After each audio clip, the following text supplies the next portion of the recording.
So இந்த people ப்ளீஸிங்கில் என்ன விஷயம் அப்படின்னா, இப்போ இதுக்கு முன்னாடியே நம்ம வந்து ஒரு வீடியோ ஒன்று போட்டிருந்தோம்.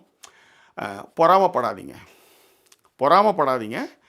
இன்னொன்று, அன்பை நீங்கள் செலுத்தினீங்கன்னா அன்பு கிடைக்கும். வேற ஒன்று போட்டால் வேற சொர ஒன்றா முளைக்கும், வேற தான் முளைக்கும் அப்படின்னு சொல்லுவாங்க. அந்த மாதிரி நீங்கள் எதை விதைக்கிறீங்களோ அதே தான் நீங்கள் அறுவடை பண்ணணும். அதனால் அன்பை விதைங்க. ஓகே, இப்போ உதாரணத்துக்கு நம்ம அதில் அந்த வீடியோவில் வந்து நம்ம என்ன சொல்லியிருந்தோம், ஒருத்தர் வந்து ஒரு சிறுமியோட பர்த்டேவுக்கு வந்து 4 ஃப்ரெண்ட்ஸோட ஒருத்தவங்க போனாங்க. சம்மந்தமே இல்லாத அந்த சிறுமியோட பர்த்டேக்கு வந்து அவர் வந்து கை தட்டுவார்.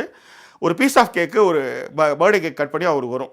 அப்போ இந்த அன்பை வந்து யார் எவரே தெரியாத அந்த சிறுமிக்காக அவர் வந்து கை தட்டினதுனால தான், ஹாப்பி பர்த்டே சொன்னதுனால தான் அந்த பீஸ் ஆஃப் கேக் அவர் வந்துச்சு இல்லையா? அந்த மாதிரி தான் இந்த விஷயத்தை பொறுத்தவரையும் என்னென்னா, நம்ம பேசும்போது இதை ஹரிச்சரன் ஒரு பையன் அவன் பார்த்துட்டு அதான் சொன்னான், அண்ணே உங்கள் வீடியோ பார்த்தேன், உங்கள் வீடியோ பார்த்ததுமே எனக்கு என்ன வந்து தோணுச்சுன்னா, எனக்கு இதே மாதிரி என் ஆஃபீஸில் எனக்கு வந்து என்னை விட திறமை கம்மியாக இருக்கவங்கன்னு நினச்சவங்க வந்து அவார்டெலாம் வாங்கும்போது எனக்கு பொறாமல் இருக்கும்.